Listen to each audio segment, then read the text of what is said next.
2016 ஆண்டு இலங்கை யாழ்ப்பாணத்தில் தமிழ் புத்தாண்டு முன்னிட்டு நடைபெற்ற சிறப்பு பட்டிமன்றம். நடுவர்கள் பட்டிமன்றம் ராஜா மற்றும் பாரதி பாஸ்கர் தலைமையில் மகிழ்ச்சிகரமான வாழ்க்கைக்கு அவசியமானவை தொன்று தொட்டு வரும் பழமைகளே மாறி வரும் புதுமைகளே என்ற தலைப்பில் சிந்திக்க வைக்கும் நகைச்சுவை சிறப்பு பட்டிமன்றம்.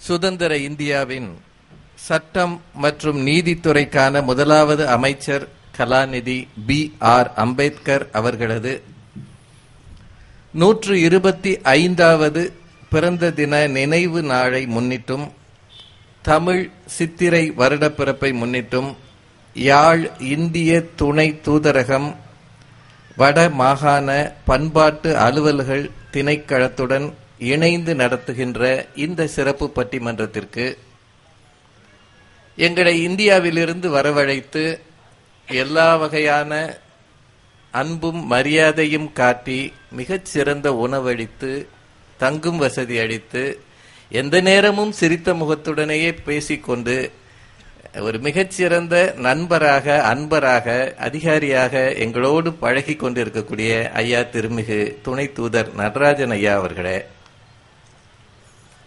அவரோடு இணைந்து பணியாற்றுகின்ற தூதரக அதிகாரிகளே, முன்வரிசையில் அமர்ந்திருக்கக்கூடிய யாழ் நகர் வாழ் பல்வேறு ஆதீனங்களை சார்ந்த மடங்களை சார்ந்த மத குருக்களே, ஆதீன கர்த்தர்களே, தலைவர்களே, எல்லா சமயத்தையும் சார்ந்த சமய குருக்களே, சிறப்பு விருந்தினர்களே, இந்த நிகழ்ச்சியிலே என்னோடு இணைந்து இதில் பங்கேற்க வந்திருக்கக்கூடிய திருமதி பாரதி பாஸ்கர் அவர்களே, மேடையில் இருக்கின்ற பட்டிமன்ற அறிஞர்களே, ஊடகத்துறை சார்ந்த அன்பர்களே, பார்க்குமிடமெங்கும் நீக்கமர நிறைந்திருக்கக்கூடிய யாழ் நகர் வாழ் தமிழ் அன்பர்களே, உறவுகளே, உங்கள் அத்தனை பேருக்கும் தமிழ் புத்தாண்டு நல்வாழ்த்துக்களை நான் முதலில் தெரிவித்துக் கொள்கிறேன்.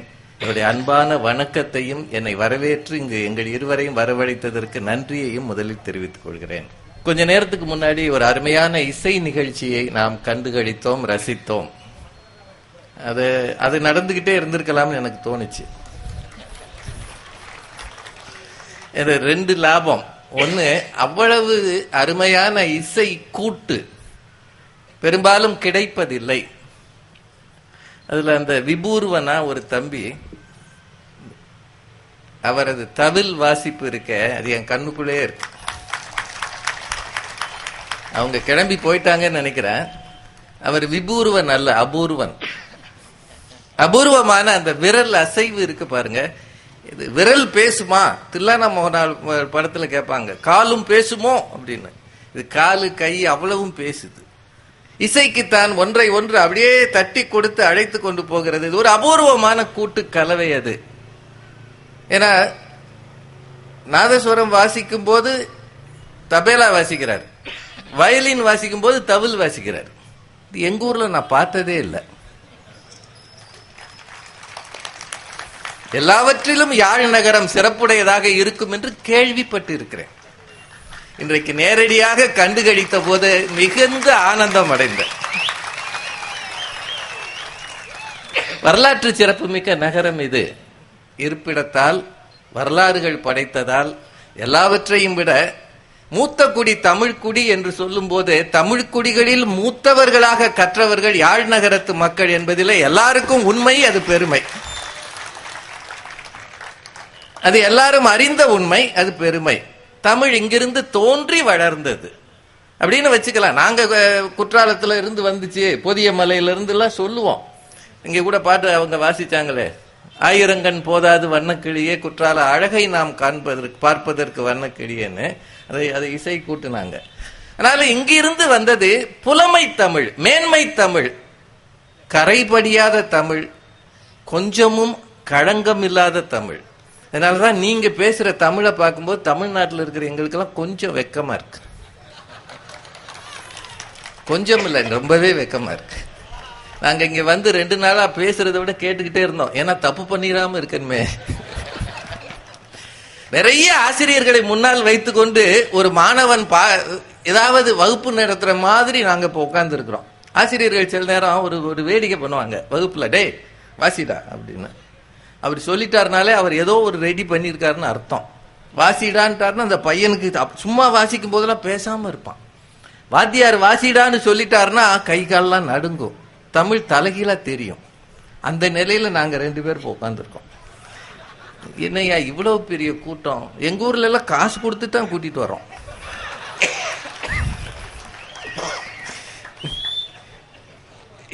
காசு கொடுத்தா ஒரு கூட்டம் வருது, எல்லாத்துக்கும் கை தட்டுது, சிரிக்குது, ரசிக்குது, போயிடுது. எதுக்கு கூப்பிட்டாங்கன்றது காசு. அதனால எங்க கூட்டத்துல முதல்ல காசு தர்றது இல்லை, முடிஞ்ச பிறகுதான் தருவான், இல்லாட்டி முதல்ல போயிடுவான். ஆனால் நீங்கள் தமிழுக்காக இவ்வளவு பேர் இவ்வளவு தூரம் நின்று கொண்டு கேட்கிறீர்கள். உங்கள் ஒவ்வொருவரது திருப்பாதங்களையும் தொட்டு வணங்கி உங்கள் எல்லாருக்கும் நன்றி சொல்லிக் கொள்கிறேன். ஏன்னா நின்று கேட்கறது ரொம்ப கஷ்டம். வகுப்பறையில ஆசிரியர் நிற்பார், மாணவன் அமர்ந்திருப்பான், அதையே கேட்க மாட்டாங்க. இங்க எங்களை மாதிரி ஆளுக பேசுறதுக்கு நீங்க எல்லாம் நிக்கிறீங்களே, இவ்வளவு பேர் நிக்கிறீங்களே. அதனால உங்க ஒவ்வொருவரையும் பார்க்கும்போது ரொம்ப மகிழ்ச்சியாக இருக்கிறது. ஐயா அவர்களை பற்றி, நடராஜன் ஐயா அவர்களை பற்றி பெரியவங்க அவங்க ஐயா சொன்னாங்க, அவர் யாழ்ப்பாணத்துக்கு கிடைத்த ஒரு பொக்கிஷம் மாதிரி. அவர் இங்க வந்த பிறகு நிறைய நல்ல விஷயங்கள் நடக்கிறதுன்னு அவங்க சொன்னாங்க, நான் சொல்லல அதை. ஏன்னா எனக்கு அவரை 1 நாள் 2 நாள் தான் பழக்கம் உண்டு. அவர் சொன்னதுல ஒரு வகை உண்மை உண்டு. எங்களுக்கு நீண்ட காலமாக இங்கு வர வேண்டும் என்ற ஆசை இருந்தது. எல்லா பூமி பந்தின் அத்தனை இடங்களிலும் வாழுகிற தமிழர்களும் தமிழால் எங்களுக்கு சொந்தக்காரர்கள் தான்.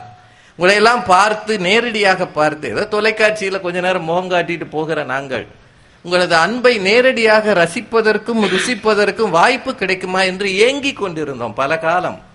இந்த ஏக்கத்திற்கு இன்று ஒரு நிறைவு, அந்த ஏக்கம் நிறைவேறி இருக்கிறது. இன்றைக்கு உங்களை எல்லாம் நேரடியாக முகமுகமாக பார்ப்பதில் மிகுந்த மகிழ்ச்சி எங்களுக்கு. இது ஒரு பட்டிமன்றமாக நடத்தணும் அப்படின்னு ஐயா கேட்டாங்க. முதல்லயே அவங்க பாரதி மேடத்தையும் சேர்த்து தான் கேட்டாங்க. இன்னைக்கு காலையில கூட சன் தொலைக்காட்சியில பார்த்திருப்பீங்க, அவங்க எனக்கு எதிரணியிலே இருப்பாங்க. அப்படி ஒரு அதாவது அது என்ன சொல்றது, பிறக்கும் போதே 7ஆம் பொருத்தம்னுவான் ஜாதகத்துல, இது சேராதுன்னு.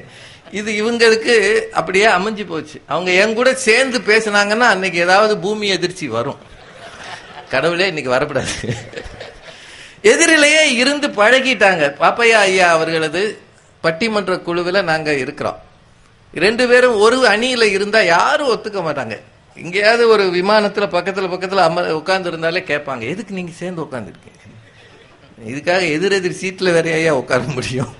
அந்த அளவுக்கு எதிரிகளாக பார்க்கப்படுகிறவர்களை இணைத்தது இங்கு இருக்கிற இந்திய துணை தூதரகத்தினுடைய பெருமை. அவங்க தான் எங்களை சேர்த்து வச்சாங்க. ஒரே சைட்ல இருங்க, இங்கேயும் வந்து சண்டை போட்டுக்காதீங்க. ஏன்னா நாங்க அப்படியெல்லாம் யாருக்கும் இங்க வந்து தகராறு பண்றவங்கள நாங்க அங்கீகரிக்கிறது இல்லைன்னு அவர் ஐயா ஏற்பாடு பண்ணி இந்த பக்கத்திலே இருந்துக்கங்கன்னார். ஒரு பட்டிமன்றத்துக்கு 2 நடுவர்கள் அப்படின்றது கொஞ்சம் சிரமம்தான். ஒரு பட்டிமன்றத்துக்கு ஒரு நடுவரே சிரமம், 2 நடுவர்ன்றது சிரமம் தான். சில சமயம் வீட்டுக்காரர் வண்டி ஓட்டும் போது பின்னாடி அவங்க வீட்டுக்காரமா உட்காந்து பேசிக்கிட்டே போகும், பார்த்திருக்கீங்களா? ஏன் இடது பக்கம் போங்க, ஹெல்மெட் போடுறதுனால பேச முடியாத, நீங்க வேற. நம்மால் சந்திரமண்டலத்துக்கு போனாலும் பேசிக்கிட்டே தான் போகும். தமிழனையும் பேச்சையும் பிரிக்கவே முடியாது. ஹெல்மெட் தலைக்கு தானே, வாய்க்கா அங்க குதிரையா இங்க இது போடுறதுக்கு என்ன போட்டாலும் பேசுவாங்க. நீங்க ஹெல்மெட் வந்து எனக்கு இந்த வந்த பிறகு ஒரு சில ஆச்சரியங்க. ஒன்னு வந்து நான் கொழும்புல இருந்து ஒரு 7 மணி நேரம் பயணம் பண்ணி வந்தோம். வர்ற வழியில எங்கேயுமே சாப்பாடு கிடைக்கல. நேற்று பூரா லீவாமே, விடுமுறை. நாங்க வந்த நேரம் எல்லாரும் கடையை அடிச்சுட்டு போயிட்டாங்க. சரி, கிடைச்ச பிஸ்கட்டு பன்னு அதெல்லாம் சாப்பிட்டு வந்தோம். வர்ற வழியில நானும் கவனிச்சு பார்த்தேன், ஒரு ஜனமாவது ஹெல்மெட் போடாம இருக்கட்டுமே. எல்லாரும் போட்டிருக்கீங்க. எங்க ஊர்ல எல்லாரும் போட மாட்டோம். சில பேர் ஹெல்மெட் இந்த கையில இப்படி மாட்டி இப்படி தூக்கிட்டே போவான். அது கைக்கு போடுறதா தலைக்கு போடுறது? ஹெல்மெட்டை கண்டுக்காம வச்சிருப்பாங்க. அது சில பேர் அந்த பெட்ரோல் டேங்க் மேல வச்சு அதுக்கு ஒரு பூஜையெல்லாம் பண்ணி ஓட்டிக்கிட்டே போவான். பெட்ரோல் டேங்குக்கு ஹெல்மெட்டு. எங்க நீங்க இந்த ஊர்ல போக்குவரத்து விதிகளை மதிக்கிறீங்கன்னு பார்க்கும்போது எனக்கு ரொம்ப சந்தோஷமா இருந்தது. அது ஒரு பெரிய மகிழ்ச்சிங்க. அப்புறம் ஒரு சில விஷயங்களோட தான் இன்னும் எனக்கு சேரல. அது என்னதுங்க? அது சம்பலா, சம்பல் அப்படின்னு ஏதோ ஒரு இது வைக்கிறீங்களா? நம்ம ஊருக்கு சட்னின்னு அவங்க சொல்றாங்க. இல்ல இல்ல, சம்பல் வேற சட்னி வேற. இங்கேயும் வந்து இங்க கதையை ஆரம்பிச்சிடாதீங்க. நான் என்னமோ தெரியாம பேசின மாதிரி அவங்க என்ன திருத்துறாங்களாமா. சம்பல் வேற சட்னி வேற. என்னம்மா நான் சொல்லாட்டி அம்மாட்ட கேளுங்க. சம்பல் வேற சட்னி வேற. இப்ப முடிஞ்சு போச்சு பட்டிமன்றம். ஆமா, என்னத்தையாவது ஒண்ணு சொல்லு.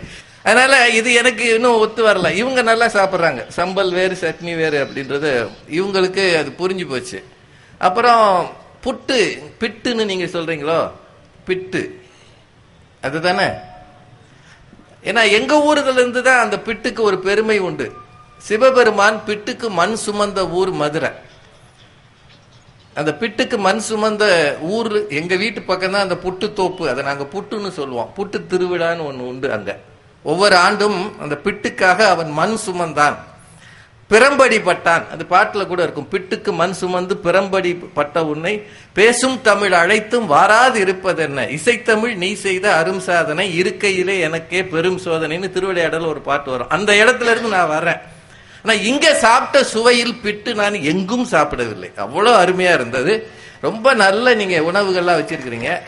உங்க ஊருக்குன்னே அந்த ஹோட்டல்லயே வச்சிருக்கிறாங்க. எல்லாத்துலயும் யாழ் சுவை, யாழ் மண்ணுக்குன்னே ஒரு தனி சுவை இருக்கும் போல. இந்த மண்ணும் மணக்கிறது, மனிதர்கள் உள்ளமும் மணக்கிறது. உங்களை எல்லாம் பார்த்ததுல எனக்கு மிகுந்த மகிழ்ச்சி, ரொம்ப சந்தோஷம். இப்போ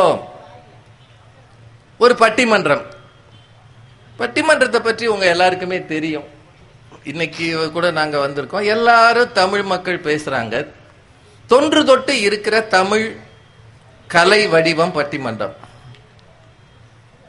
மணிமேகலை என்ற பழைய காப்பியத்திலிருந்து, மணிவாசக பெருமான் வாசகத்திலிருந்து, கவி சக்கரவர்த்தி கம்பனின் ராமாயணத்து வரை இதற்கான குறிப்புகள் இருக்கு. பன்னருங்கலை தெரி பட்டி மண்டபம் அப்படின்னு கம்பனில் ஒரு குறிப்பு இருக்கு. அதனால காலந்தோறும் தமிழ் மக்கள் பட்டிமன்றங்களை தங்களது வாழ்க்கையின் ஒரு அங்கமாக வைத்திருந்திருக்கிறார்கள். அது ஒரு காலத்துல சமயவாதிகள் ஒருவருக்கொருவர் பொருதி கொண்டு தங்கள் சமய கருத்துக்கள் தான் சிறந்தது என்று பேசுவதற்கான ஒரு ஊடகமாக இருந்தது. ஒருவரை ஒருவர் இதுதான் சரி, அது சரியல்ல, எரிந்த கட்சி எரியாத கட்சின்னு இப்படி கூட ஒரு கலை வடிவம் இருந்தது எங்க ஊர்ல. இதில் இருந்து இன்றைக்கு அது இலக்கியத்துக்கு போய் குடும்பங்களுக்கு சமயத்துக்கு என்று ஆகி இருக்கிறது. இன்றைக்கு பட்டிமன்றங்கள் இல்லாத பண்டிகைகள் இல்லை. எல்லா தொலைக்காட்சி அலைவரிசைகளிலும் ஒரு பட்டிமன்றம் உண்டு. யாராவது ஒரு நடுவர் இருப்பார். வீடுகளுக்குள்ளே பட்டிமன்றங்கள் தொடர்ந்து ரசிக்கப்படுகின்றன. நாங்க ஒரு பட்டிமன்றம் பேசி முடிச்ச பிறகு அங்க ஒரு பட்டிமன்றம் தொடங்கும். அவர் என்ன தீர்ப்பு சொன்னாரு? ஒண்ணுமே சரியில்லை அப்படின்னு ஒருத்தர் சொல்லுவாரு. உடனே அந்த அம்மா சொல்லும், அவர் தான் சரியா சொல்லியிருக்காரு, நீ தான் சரியில்லை என்னும். அப்படி நாங்க என்ன செய்யறோம்னா, கூடுமான வரைக்கும் வீட்டுக்குள்ள ஒரு சின்ன கலவரத்தை உண்டாக்கிட்டு நாங்க போயிடுறோம். அதுவே பட்டிமன்றத்துக்கு வெற்றி இல்லையா? இந்த பட்டிமன்றத்துல இன்றைக்கு ஒரு நல்ல தலைப்பு, மகிழ்ச்சிகரமான வாழ்க்கைக்கு அவசியமானவை தொன்று தொற்று வரும் பழமைகளே மாறி வரும் புதுமைகளேன்னு ஒரு தலைப்பு. இந்த பட்டிமன்ற இந்த தலைப்புல 6 அறிஞர்கள் இங்க பேச இருக்கிறார்கள். இதுக்கு நாங்க 2 பேரும் இணைந்து நடுவர்களாக இருக்கிறோம். இலக்கிய மேடைகள்ல நடுவர் ஆயம்னு ஒரு அமைப்பு உண்டு. கம்பன் கழகங்கள் எல்லாம் 1, 2, 3 நடுவர்கள் கூட இருப்பாங்க. அது மாதிரின்னு இதை வச்சுக்கோங்க. அந்த அளவுக்கு நாங்க பெரியவங்க இல்லை. உண்மையை சொல்ல போனால் மேடையில் இருக்கிற 6 பேச்சாளர்களும் எங்களை விட கூடுதலான தகுதியும் மிகுதி பெற்றவர்கள், மிகச்சிறந்த அறிஞர்கள் என்பது எங்களுக்கு தெரியும். என்னமோ தெரியாதனமா தொலைக்காட்சியில வந்ததுனால ஐயா கூட சொன்னாரு, ராஜா என்றால் எல்லாருக்கும் தெரியும்னு. தெருவில் வந்து கேட்டீங்கன்னா தானே தெரியும். ராஜா இங்க இருக்காரா, எத்தனை ராஜா இருக்காங்க, இவ யாரு அப்படின்னு கேட்பாங்க. சும்மா ஒரு கற்பனைக்கு. அதனால நாங்கள் இருவரும் இணைந்து இதை நடத்தலாம்னு இருக்கிறோம். உங்க ஒத்துழைப்பு ரொம்ப தேவை. நல்ல செய்திகள் வரும்போது கைதட்டுங்க. ஏன்னா இப்ப நான் முடித்த உடனே பாரதி மேடம் பேசுவாங்க. அவங்க என்னிலும் சிறந்த பேச்சாளர், அப்படிதான் நான் நம்புறேன். இல்லாட்டி நான் பிறகு வைவாங்க, முதல்லயே முன்ஜாமீன் வாங்கிடணும். என்னிலும் சிறந்த பேச்சாளர் என்பது உண்மை. எழுதுறாங்க, நல்லாவே எழுதுறாங்க, நல்லா பேசுறாங்க. எனக்கு கூட ஒரு தொலைக்காட்சியிலிருந்து நேர்காணல் இருந்தது. அதுல ஆன்மாவிலிருந்து பேசுகிறவர், ஆத்மாவின் ராகங்களை மீட்டுகிறவர் இவங்களை பத்தி சொன்னாங்க. என்னை பத்தி சொல்லும்போது வெறுமன ஜோக்காக பேசுகிறவர். இந்த பேட்டிக்கு நான் வந்திருக்க கூடாதுன்னு நினைச்சேன். ஐயா சொல்லும் போது கூட, ராஜா சார் வருத்தப்படாதீங்க, அவங்க வர்றாங்கன்னு தான் மக்கள் ரொம்ப விரும்பினாங்க அப்படின்னாங்க. நல்ல வேளை என்னை வரக்கூடாதுன்னு சொல்லலையே, அந்த வகைக்கு நான் சந்தோஷப்பட்டுக்கிறேன்னு நினைச்சுக்கிட்டேன். அதனால தொடர்ந்து ஒரு 10-15 ஆண்டுகளாக தமிழறிஞர் சாலமன் பாப்பையா அவங்களது அணியில சிறந்த பேச்சாளராக இருக்கிறவர், உண்மையை பேசுகிறவர், உற்சாகமாக பேசுகிறவர். அவர் இதுக்கு அடுத்து தொடர்ந்து பேசுவாங்க. அவர்கள் பேசும்போது மற்ற பேச்சாளர்களை அறிமுகம் செய்வாங்க. ஏன்னா நேர நெருக்கடினால நான் விரைந்து முடிக்கிறேன். அடுத்து திருமதி பாரதி அவர்கள் பேசுவாங்க. உங்ககிட்ட ஒரே ஒரு வேண்டுகோள் தான். ஐயா அதை முதலே சொல்லிட்டாங்க, எத்தனையோ தட்டு இருக்கு, ஆனா கைத்தட்டு மாதிரி எதுவும் இல்லை அப்படின்னு.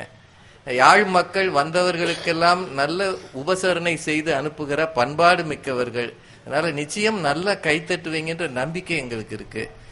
அதுக்கு கூட நீங்க கைதட்டலைன்னா நான் ஊருக்கு போன பிறகு கொஞ்சமா வருத்தப்படுவேன். அதனால தொடர்ந்து உற்சாகமாக இருங்கள். தமிழ் மக்கள் எங்கு கூடினாலும் எங்கு இருந்தாலும் தமிழர் என்ற இனம் ஒரு நாளும் அது தளராது. ஒவ்வொரு நாளும் வளர்ந்தே இருக்கும், ஒற்றுமையோடு இணைந்தே இருக்கும். தமிழன் என்ற ஒரு இனம் உண்டு, தனியே அவருக்கு ஒரு குணம் உண்டு. கலைகள் யாவிலும் வல்லவனாம், கற்றவர் எவருக்கும் நல்லவனாம். அமுதம் அவனது மொழியாகும், அன்பே அவனது வழியாகும்னு அன்னைக்கு பாடி வச்சாங்க திரைத்துறையில. அதனால அதையெல்லாம் நினைவில் கொண்டு இறுதி வரை, இந்த நிகழ்ச்சி நிறைவு வரை நீங்கள் இருப்பீர்கள் என்ற எண்ணத்தோடு அடுத்து திருமதி பாரதி அவர்கள் பேசுவாங்க.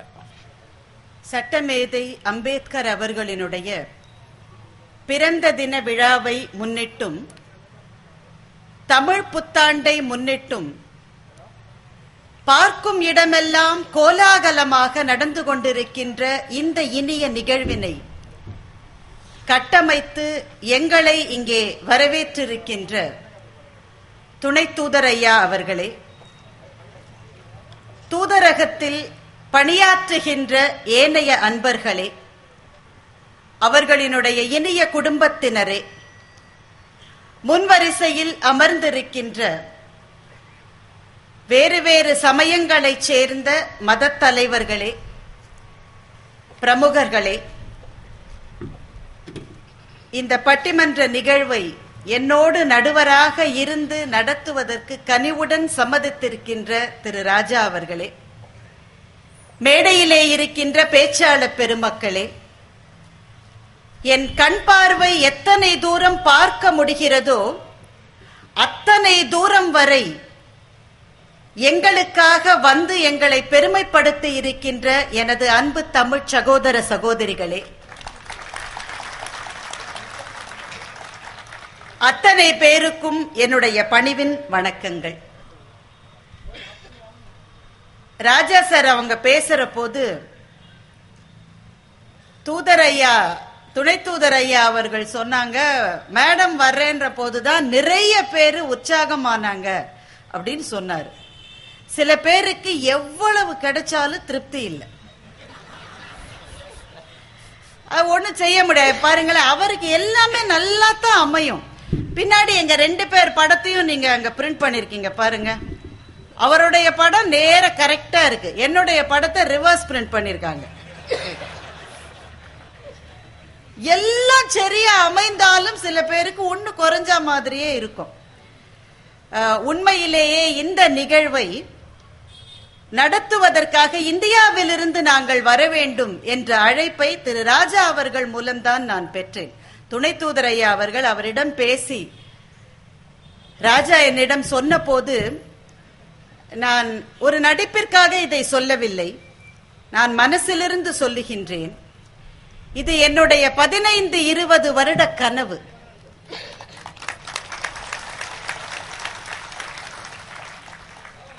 நான் இதுதான் முதன் முறையில் யாழ்ப்பாணத்துக்கு வருவது. இலங்கைக்கு வருவதே கூட கிட்டத்தட்ட முதல் முறை என்று சொல்லலாம். இது 15 வருடங்களாக மனசுக்குள்ளே பூவிருத்திருக்கிற ஒரு கனவு. கடல் கடந்து எங்களுடைய மொழியை பேசி வருகின்ற எங்களுடைய சகோதர சகோதரிகளான உங்களை உங்கள் மண்ணில் வந்து சந்திக்க வேண்டும் என்ற கனவை நனவாக்குவதற்கு ஒரு வாய்ப்பு தந்த இந்திய துணை தூதரகத்தை சார்ந்த அத்தனை பேருக்கும் மீண்டும் என்னுடைய நன்றியை நான் பதிவு செய்து கொள்கின்றேன். இந்த கனவு எதனால் என்றால், தொலைக்காட்சியினுடைய அறிமுகம் எங்களுக்கு இருக்கின்ற காரணத்தினாலே உலகத்தில் தமிழர்கள் எங்கெங்கு வாழ்கிறார்களோ கிட்டத்தட்ட எல்லா நாடுகளுக்கும் நாங்கள் அழைக்கப்படுகின்றோம். அதை எங்களினுடைய பெருமையாக நாங்கள் இருவருமே நினைப்பதில்லை. எங்களுடைய குருவாகிய திரு சாலமன் பாப்பையா அவர்களினுடைய ஆசீர்வாதத்தினால் எங்களுக்கு கிடைத்திருக்கிற ஒரு சிறு வரம் அது. எங்கெங்கே தமிழர்கள் வாழ்கிறார்களோ அங்கே எல்லாம் போய் பேசுகின்றோம். அவர்களுடைய அன்பு மழையிலே நாங்கள் நனைகின்றோம். அந்தந்த ஊர் சாப்பாட்டை சாப்பிடுகின்றோம்.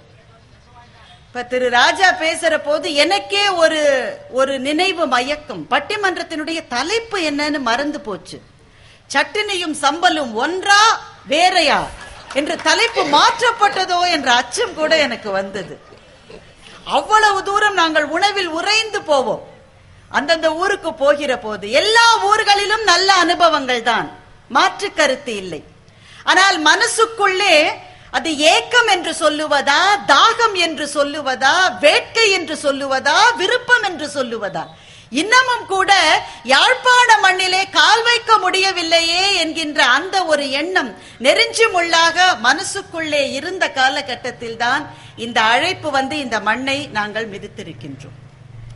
அதுவும் தமிழர் திருநாள் அன்றைக்கு, பாபா சாஹேப் அம்பேத்கர் அவர்களினுடைய பிறந்த நாள் அன்றைக்கு என்கின்ற எல்லா பொருத்தங்களும் கூடிய இந்த நல்ல நாளில் இந்த சந்திப்பு நடந்திருக்கின்றது. பாரதி பாடுகிற போது சொன்னான், இந்த தமிழ் மொழி இருக்கிறதே அதற்கென்று சில தனித்துவங்கள் உண்டு. தூதர் அவர்களும் சொன்னார்கள், ராஜா சாரும் சொன்னார்கள், தமிழன் என்று ஒரு இனம் உண்டு. அது என்ன தனி குணம்? தனியே அவருக்கு ஒரு குணம் உண்டுனாக்க அது என்ன குணம் அது என்று நான் பல நாள் யோசித்திருக்கிறேன். தமிழ் மொழிக்கு இருக்கிற சிறப்பை சொல்லுகிற போது பாரதி சொன்னான், தொன்று நிகழ்ந்தது அனைத்தும் உணர்ந்திடு சூழ்கலை வாணர்களும் இவள் என்று பிறந்தவள் என்றுணராத இயல்பினளாம் எங்கள் தாய். யாரும் வகுத்தற்கரிய பிராயத்தனள் ஆயினுமே எங்கள் தாய், இந்த பாரில் என் நாளும் ஓர் கன்னிகை என பயின்றிடுவாள் எங்கள் தாய் என்று சொன்னான். இந்த தமிழ் இருக்கிறாளே, அவளை பார்க்க பார்க்க ஆச்சரியமா இருக்கும். அவள் ஒரு பெண்ணாக அவளை உருவகித்தால் அவளை பார்க்க பார்க்க ஆச்சரியமாக இருக்கிறது. பெண்ணே ஆச்சரியப்படுத்துகிறவள் தான். எந்த பெண்ணை பார்த்தாலுமே ஆச்சரியமாகத்தான் இருக்கிறது. தமிழ் என்கிற இந்த பெண்ணை பார்த்தால் கூடுதலாக ஆச்சரியமாக இருக்கிறது. ஏனென்றால் இவள் என்று பிறந்தாள் என்று யாருக்குமே தெரியவில்லை. அவளுடைய டேட் ஆஃப் பர்த் பதிவே இல்லை. பர்த் சர்டிபிகேட்டே அவளுக்கு வழங்கப்படவில்லை. அத்தனை காலங்களாக யுக யுகாந்திரங்களாக வாழ்ந்திருக்கிற இவள் இன்றைக்கும் இளமையாகவே இருக்கின்றாளே என்று பாரதி தமிழை பார்த்து ஆச்சரியப்படுகின்றார். இந்த பெருமை உலகத்திலே இருக்கிற எத்தனை மொழிகளுக்கு கிடைக்கும் என்று நீங்கள் நினைக்கின்றீர்கள்? உலகத்தில் எத்தனை மொழிகள் இருக்கு? ஆயிரக்கணக்கில் மொழிகள் இருக்கிறது. பல்லாயிரம் மொழிகளில் எத்தனையோ ஆண்டு காலமாக வழங்கப்பட்டு தொடர்பு அருகாமல் இருக்கிற மொழிகள்னு பார்த்தா 1, 2, 3 கூட நம் கைவிட்டு எண்ண முடியாது. அப்படிப்பட்ட மொழிகளிலே முதன்மை இடம் பெற்றதாக இருப்பது எங்கள் தாய்மொழி என்று நாம் சொல்லுகின்றோமே, அதுதான் உங்களுக்கும் இந்தியாவில் இருக்கிற தமிழ்நாட்டில் வசிக்கிற எங்களுக்கும் மற்றும் உலகத்தில் எத்தனையோ நாடுகளில் வசித்துக் கொண்டிருக்கிற தமிழர்களுக்குமான தொப்புள் கொடி உறவை நம்முடைய மொழி நமக்கு கொடுத்திருக்கிறது. இந்த மொழியை தமிழ்நாடு என்று வழங்கப்படுகிற பகுதியிலே இருக்கிற நாங்கள் பேசுவதை விட நீங்கள் அழகாக பேசுகிறீர்கள். நீங்க எந்த ஊருக்கு போனாலும் இப்படித்தான் சொல்லுவீங்களான்னு கேட்காதீங்க. எந்த ஊரிலும் இதை சொல்ல முடியாது, உங்கள் ஊரில் தான் இதை சொல்ல முடியும். மிக அழகான எந்த கலப்படமும் இல்லாமல் பேசுவது எப்படி என்பதை தமிழ்நாட்டிலே இருக்கிற நாங்கள் உங்களிடமிருந்து தான் கற்றுக்கொள்ள வேண்டும். எனவே இங்கே வந்து நாங்கள் நடுவர்களாக இருப்பது எங்களுக்கு ஒரு உயர்ந்த பதவியை கொடுத்திருப்பதனால் என்று அல்ல, உங்களோடு கற்றுக்கொள்வதற்காக, உங்களோடு கலந்து பழகுவதற்காக. இந்த கண்ணீர் பூமியில் இன்னும் காயாத கரைகளை கொண்டிருக்கின்ற உங்களை பார்த்து ஒரு நொடி நின்று நலமா இருக்கிறீர்களா என்று அன்பு சகோதரி சகோதரராக விசாரிப்பதற்காகத்தான் நாங்கள் இங்கே வந்திருக்கின்றோம்.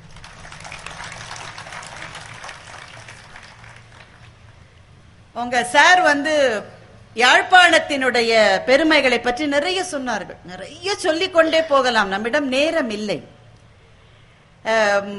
ஒரு 19ஆம் நூற்றாண்டு என்று எடுத்துக்கொண்டால் அப்போதிலிருந்தே யாழ்ப்பாணத்தில் தமிழ் புலவர்கள் அறிஞர்களினுடைய தகுதியும் விகுதியும் ரொம்ப பெரியது, ரொம்ப ரொம்ப பெரியது. ஒரு பொற்காலத்தையே நீங்கள் தமிழ் இலக்கியத்துக்காக யாழ்ப்பாணத்திலே இருக்கிற தமிழ் புலவர்கள் கொடுத்திருக்கிறார்கள். இது சத்தியம், சத்தியம். அந்த புலவர்களினுடைய தலைமை புலவராக அந்த காலத்தில் இருந்து மதிக்கப்பட்டவர் ஆறுமுக நாவலர். பெர்சிவல் பாதிரியார் என்கிறவர் அவருக்கு ஆசிரியராக இருந்தார். ஆனால் ரெண்டு பேருக்கும் பேசுறதை கேட்டா யார் ஆசிரியர் யார் மாணவர் என்பது புரியாதாம். ஆறுமுக நாவலருக்கு 18-19 வயது மாத்திரமே இருக்கிற போது பெர்சிவல் பாதிரியார் பைபிளை தமிழில் மொழிபெயர்க்கிற பணியை ஆறுமுக நாவலரிடம் கொடுக்கிறார். ஒவ்வொரு நாளும் 6 மணி நேரம் என்ற கணக்கில் 8 ஆண்டுகள் உழைத்து அந்த பணியை ஆறுமுக நாவலர் செவ்வனே செய்து முடிக்கின்றார். அதுதான் முதலில் செய்யப்பட்ட அந்த மொழிபெயர்ப்பு, மிகத்தரமான மொழிபெயர்ப்பு என்பது அதுதான். அதே மாதிரி அவருக்கு பின்னாலே வந்த சி.வை. தாமோதரம் பிள்ளை, விஸ்வநாத பிள்ளை என்று ஒருவர் இருந்திருக்கின்றார், கதிரைவேர் பிள்ளை, அத்தனை தமிழறிஞர்களும் போட்டி போட்டுக்கொண்டு தமிழை வளர்த்திருக்கிறார்கள். அது எப்படி நமக்கு தெரியும்? அவங்க எல்லாம் 19ஆம் நூற்றாண்டுக்காரர்கள் தானே. என்னாக்க எங்க ஊரில் வாழ்ந்த நாடக கலையினுடைய பிதாமகர்களில் ஒருவர் என்று மதிக்கப்படுகிற பம்மல் சம்பந்த முதலியார் எழுதுகிறார். அவர் வாழ்க்கையை பத்தி எழுதும் போது அது என்னவோ தெரியவில்லை, நம் ஊரில் எவ்வளவுதான் படித்தவர்கள் இருந்தாலும் யாழ்ப்பாணத்தில் தமிழ் படித்து வந்தவர்களுக்கு இருக்கிற தகுதியும் விகுதியும் நம் ஊரில் படித்தவர்களுக்கு இருப்பதில்லை என்று நான் சொல்லவில்லை, பம்மல் சம்பந்த முதலியார் பதிவு செய்திருக்கின்றார். அப்போ உங்கள் ஊரில் பட்டிமண்டபம் என்பது ரொம்ப காலமாக இருந்திருக்கிறது. ஆறுமுக நாவலருக்கு வெறும் 20 வயது இருக்கிற போது அவருக்கும் விஸ்வநாத முதலியார் அவரும் ஒரு தமிழ் புலவர் தான், 2 பேருக்கும் ஒரு விவாதம் நடந்திருக்கிறது. கண்ணிலே இயல்பாக இயற்கையாக ஒளி இருக்கிறதா அல்லது வெளியிலே இருக்கிற ஒளியை கொண்டுதான் கண்ணால் பார்க்க முடிகிறதா என்ற ஒரு பட்டிமன்றத்தை அந்த காலத்திலேயே நடத்தி இருக்கிறார்கள். பெண்களின் கூந்தலுக்கு இயற்கையாகவே மனம் இருந்ததா இல்லையான்னு அந்த கால பாண்டியன் அவையிலே ஒரு விவாதம் நடந்தது போல யாழ்ப்பாணத்திலே ஒரு விவாதம். இந்த மாதிரி 2 மணி நேரத்துல முடிகிற நிகழ்ச்சி எல்லாம் இல்ல, பல மாதம் நடந்திருக்கிறது. இறுதியில் ஆறுமுக நாவலர் தான் வெற்றி பெற்றார் என்று அவரை விட வயதில் மூத்தவரான விஸ்வநாத முதலியார் ஒத்துக்கொண்டு அவரை தன்னுடைய ஆசிரியர் என்று குறிப்பிட்டு எழுதியிருக்கிறார். இப்ப பட்டிமன்றத்தில் ஒருத்தர் ஜெயிச்சா இன்னொருத்தர் என்ன பண்ணணும்னு அதுல தெரிஞ்சுக்கங்க நீங்க.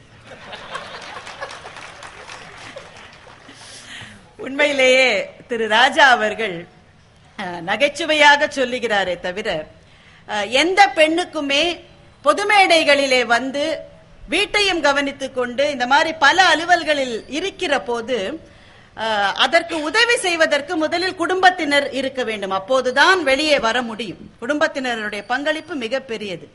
ஆனால் வெளி மேடைகளில் வருகிற போது இது மாதிரியான நண்பர்களினுடைய சகாயம் இல்லாவிட்டால் ஜெயிப்பது என்பது எல்லாருக்குமே அரிது, பெண்களுக்கு மிகவும் அரிது. அவருடைய உதவியால் தான் என்னால் இத்தனை தூரம் பயணம் செய்து மேடைகளில் பங்கேற்றுக் கொள்ள முடிகிறது என்பதால் அவருக்கும் என்னுடைய நன்றியை சொல்லிக் கொள்கின்றேன். பட்டிமன்றம் என்பது ஏன் நமக்கு முக்கியம்? ஒரே ஒரு விஷயம்தான், அதற்கு பிறகு பட்டிமன்றத்தை தொடங்கி விடலாம். ஒரே ஒரு விஷயம்தான். தமிழ்நாட்டில் அப்படி எனக்கு உங்க ஊரை பத்தி அவ்வளவு தெரியல. எங்க ஊர்ல அது சட்டமன்றமா இருந்தாலும் சரி, பாராளுமன்றமா இருந்தாலும் சரி, எந்த மன்றமா இருந்தாலும் சரி, ஒருவர் பேச ஆரம்பித்த அடுத்த நொடியே இன்னொருவர் அவரை உட்கார சொல்லுகிறார். அவர் சொல்லி முடிக்கட்டுமே, அது மட்டும் நாம பொறுமையா கேட்போமே என்கிற பொறுமையே எங்க ஊர்ல கிடையாது. அலுவலகங்கள்லயும் அப்படித்தான் இருக்கு, வீடுகள்லயும் அப்படித்தான் இருக்கு. அதுவும் எங்களை மாதிரியான பேச்சாளர்கள் வீட்டுல பேசவே முடியாது.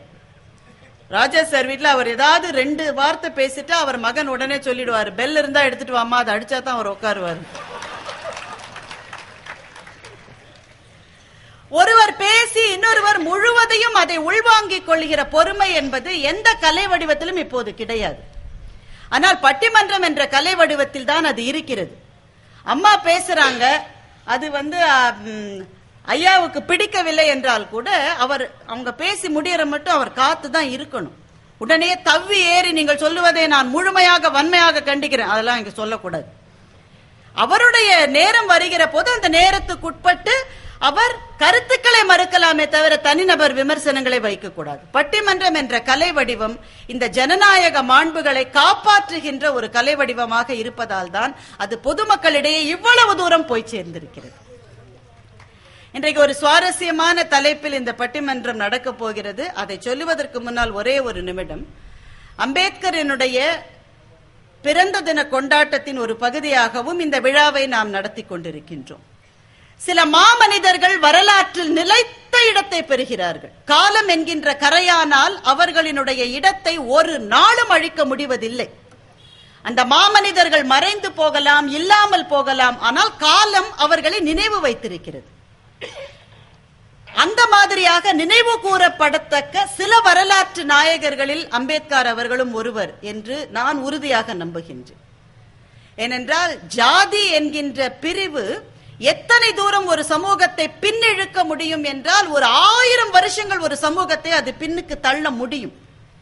அப்படிப்பட்ட மிக கொடிய நிலை இருந்த காலகட்டத்தில் ஜாதி அடுக்கில் மிக கீழே இருந்தவர்களையும் மேலே கொண்டு வருவதற்காக ஒரு வாழ்நாள் காலம் பணியாற்றிய ஒரு மாபெரும் மேதையினுடைய இந்திய தேசிய அரசாண்மைக்கே அச்சாணியாக இருக்கின்ற எங்களுடைய சட்டத்தை கொடுத்தவர் என்ற முறையிலே அம்பேத்கர் எந்த நாளும் வரலாற்றில் வாழக்கூடியவர்.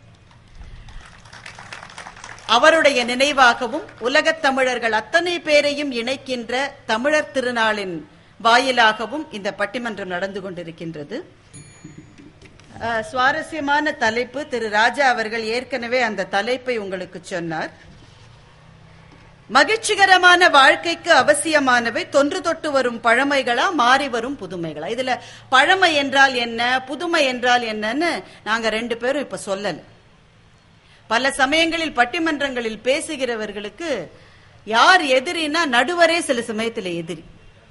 ஏன்னா அவங்க முதல்ல பேசும்போது எல்லா கருத்தையும் சொல்லிட்டாங்கன்னு வைங்க, அப்புறம் பேச்சாளர்கள் என்ன பேச முடியும்? எனவே இவர்கள் எந்த வரையறையை வைத்திருக்கிறார்கள், பழமை என்று எதை சொல்ல போகிறார்கள், புதுமை என்று எதை கூப்பிட போகிறார்கள் எங்களுக்கு தெரியாது. அவர்கள் பேசுகிற போது உங்களுடைய கருத்தாக்கம் எப்படி இருக்கிறது என்பதை நாங்கள் எப்படி தெரிந்து கொள்ள முடியும்? ஒரே ஒரு விஷயம்தான், நிறைய கைத்தட்டுங்கள். எங்களுக்கு இருக்கிற பலவீனம் அதுதான். கீழே இருக்கிற பார்வையாளர்கள் எத்தனைக்கு எத்தனை கைத்தட்டுகிறார்களோ அத்தனைக்கு நன்றாக பேசுவது என்கின்ற ஒரு வரத்தை வாங்கியவர்கள் நாங்கள். எனவே நீங்கள் பலமாக கைத்தட்டினால்தான் நல்ல கருத்துக்கள் வந்து அரங்கம் இன்னமும் களை கட்டும் என்று நான் நினைக்கின்றேன். என்ன இப்பவே சோர்வா இருக்க?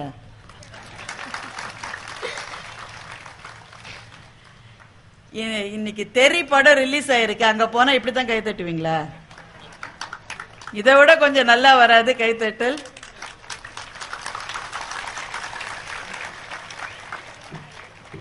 இந்த பட்டிமன்றத்தில் எங்களோடு சேர்ந்து பங்கேற்ற மகிழ்வுடன் அன்புடன் சம்மதித்திருக்கிற இந்த 6 அறிஞர்களையும் முதலில் அவர்களுக்கு என்னுடைய நன்றியை சொல்லிக் கொண்டு, தொன்று தொட்டு வரும் பழமைகளே என்ற அணி இப்போது துவங்குகிறது. முனைவர் மனோன்மணி சண்முகதாஸ் அவர்கள் இந்த அணியினுடைய தலைவராக பங்கேற்க போகின்றார்கள். அம்மையாரை பற்றி நான் அறிமுகம் செய்ய தேவையில்லை என்று நினைக்கின்றேன். ஜப்பான் பல்கலைக்கழகத்தினுடைய ஓய்வு நிலை ஆய்வு பேராசிரியர், யாழ்ப்பாணத்தின் மிக மூத்த பெண் பேச்சாளர், தமிழ் ஆய்வாளராக உலக நாடுகள் பலவற்றிற்கும் சென்றுள்ளார். உலக நாடுகள் பலவற்றில் இவரது பேச்சு இடம்பெற்றுள்ளது. அம்மையாரினுடைய தோற்றத்தை பார்க்கிற போதே விவேகமும் வேகமும் கண்ணியமும் நிரம்பிய ஒரு உரைக்கு இந்த அவை தன்னை தயாராக்கி கொண்டிருக்கிறது என்று சொல்லி மகிழ்வோடு உங்கள் சார்பில் அவரை பேச அழைக்கின்றேன். நன்றி, வணக்கம்.